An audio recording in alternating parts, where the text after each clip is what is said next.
നിലവിലുള്ള ഗ്രാമസഭകൾ ഓൺലൈനായി മാറിയാൽ നമ്മുടെ രാഷ്ട്രീയാന്തരീക്ഷവും സർക്കാരും ഭരണരീതിയുമെല്ലാം എത്രയധികം മാറുമെന്ന് മറ്റൊരു വീഡിയോയിൽ പറഞ്ഞുവല്ലോ.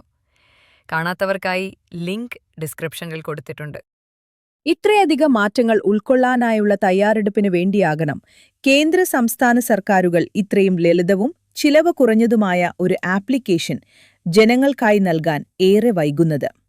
എന്തായാലും നമുക്ക് ഓൺലൈൻ ഗ്രാമസഭ ആപ്പ് എങ്ങനെ പ്രവർത്തിക്കുന്നു എന്ന് നോക്കാം.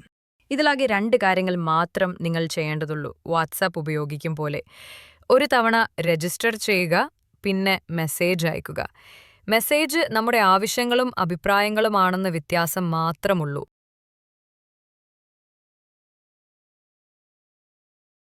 ഇവിടെ നമ്മൾ മാതൃകാ പഞ്ചായത്ത് എന്നത് ഒരു ഉദാഹരണമായി തിരഞ്ഞെടുത്തു കഴിഞ്ഞു.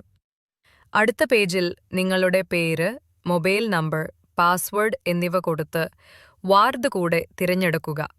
രജിസ്ട്രേഷൻ കഴിഞ്ഞു. നിങ്ങളുടെ ഫോൺ നമ്പറും പാസ്വേഡും കൊടുത്താണ് ലോഗിൻ ചെയ്യുന്നത്. ലോഗിൻ ചെയ്താൽ ആദ്യമായി കാണുന്നത് പുതിയ ഭരണസമിതി നിലവിൽ വന്ന ശേഷം പഞ്ചായത്ത് ഭരണം എത്രാമത്തെ സീസണിൽ എത്രാമത്തെ ഘട്ടത്തിൽ എത്തി നിൽക്കുന്നു എന്നതാണ്. താഴെ തന്നെ നിങ്ങൾ നിലവിൽ എന്തെങ്കിലും ആവശ്യം പറഞ്ഞിട്ടുണ്ടെങ്കിൽ അതിനെക്കുറിച്ചുള്ള കാര്യങ്ങൾ അറിയാം. സീസൺ എന്ന് പറഞ്ഞാൽ റിയാലിറ്റി ഷോകളിൽ കാണുന്ന പോലെ തന്നെ ഒരു സീസൺ കഴിഞ്ഞാൽ അടുത്തത്. അല്ലാതെ കലണ്ടറിലെ 6 സീസണുകളുമായി ഇതിന് ബന്ധം ഒന്നുമില്ലാട്ടോ. അപ്പോൾ ഘട്ടം എന്താണെന്നല്ലേ? അപേക്ഷകൾ സ്വീകരിക്കുന്ന ഘട്ടം, പദ്ധതികൾ തയ്യാറാക്കുന്ന ഘട്ടം എന്നിങ്ങനെ. അപേക്ഷകൾ സ്വീകരിക്കുന്ന ഘട്ടം കഴിഞ്ഞാൽ പിന്നെ വരുന്ന ആവശ്യങ്ങൾ അടുത്ത സീസണിലാണ് പരിഗണിക്കുന്നത്. അടുത്ത സീസൺ എന്നാൽ അടുത്ത വർഷം എന്നൊന്നുമില്ല. നിങ്ങളുടെ പഞ്ചായത്ത് എത്ര നന്നായി പ്രവർത്തിക്കുന്നുവോ അത്രയും സീസണുകൾ ഒരു വർഷത്തിനിടയിൽ തന്നെ ഉണ്ടാകും. ഇതൊക്കെ ഗ്രാമസഭ.comൽ വിശദമായി എഴുതി വെച്ചിട്ടുണ്ട്. സംശയമുള്ളവർക്ക് എടുത്ത് വായിച്ചു നോക്കാം. അഭിപ്രായങ്ങൾ വാട്സാപ്പ് വഴി അറിയിക്കാം.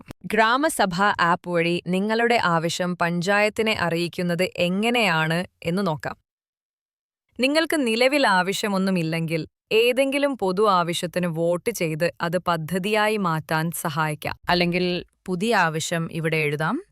എഴുതുമ്പോൾ ഏറ്റവും ലളിതമായി എഴുതുക. അതെന്താണെന്നോ, ഞങ്ങൾക്ക് താമസിക്കാൻ ഒരു 3 ബെഡ്റൂം ഫ്ലാറ്റ് വേണം എന്ന ആവശ്യത്തിനേക്കാൾ എളുപ്പത്തിൽ ഞങ്ങൾക്ക് താമസിക്കാൻ ഒരു വീട് വേണം എന്നത് പരിഗണിക്കപ്പെടാൻ സാധ്യതയുണ്ട്, ഇല്ലേ? നിങ്ങൾ തന്നെ ആലോചിക്കൂ. അപ്പോൾ ആവശ്യം എഴുതുക. അത് നിങ്ങൾ എഴുതിയ ഉടനെ തന്നെ പഞ്ചായത്തിൽ നിന്ന് നിങ്ങളെ ഉദ്യോഗസ്ഥൻ വിളിക്കും. നിങ്ങൾ തുടങ്ങിവെച്ചാൽ മതി. ബാക്കി കാര്യങ്ങളെല്ലാം ഉദ്യോഗസ്ഥർ നോക്കിക്കോളും. നിങ്ങൾക്ക് തന്നെ ഇതുപോലെ സ്വന്തമായി നിങ്ങളുടെ ആവശ്യം ആദ്യം സ്വകാര്യ ആവശ്യമായിട്ടും പിന്നീട് വേണമെങ്കിൽ പൊതു ആവശ്യമായും ഒക്കെ മാറ്റാം. മലയാളം അറിയാലോ, അത്രയും മതി നിങ്ങളുടെ ഗ്രാമസഭ ആപ്പ് ഉപയോഗിക്കാൻ. ഇടയ്ക്ക് ചില കാര്യങ്ങൾക്ക് നിങ്ങളുടെ സമ്മതം വേണ്ടിവരും. അത് നിങ്ങൾക്ക് ആപ്പ് വഴി തന്നെ നൽകാം. അല്ലാതെ നിങ്ങളെക്കുറിച്ചുള്ള ഒരു രേഖയും നിങ്ങളായി നൽകേണ്ട. സർക്കാരിന്റെ കയ്യിലില്ലാത്ത, സർക്കാർ സംവിധാനം തരാത്ത എന്ത് രേഖയാണ് നിങ്ങളുടെ കൈവശമുണ്ടാകുക? ഇനി നിങ്ങൾ ആവശ്യമായി ഉന്നയിച്ചത് ഒരു പരാതിയാണെങ്കിൽ അതിന്റെ തെളിവ് നിങ്ങളുടെ കയ്യിൽ മാത്രമേ ചിലപ്പോൾ ഉണ്ടാകൂ. അതുമാത്രം നിങ്ങൾ പരാതിയിൽ ഉൾപ്പെടുത്തേണ്ടി വരും. ഇനിയും സഹായം വേണമെങ്കിൽ നിങ്ങൾക്ക് സൗകര്യമുള്ള ദിവസം മുൻകൂട്ടി നിശ്ചയിച്ച സമയത്ത് നിങ്ങളുടെ വാർഡിൽ തന്നെയുള്ള നിങ്ങളുടെ ഗ്രാമം ഫെസിലിറ്റേഷൻ സെന്ററിൽ ചെന്നാൽ നിങ്ങളെ സഹായിക്കാൻ ആളുണ്ടാകും. പൊതുവായ വലിയ ഓഫീസിന് പകരം ഓരോ വാർഡിലും നിങ്ങളെ സഹായിക്കാൻ ഒരു ചെറിയ ഓഫീസ് മുറി.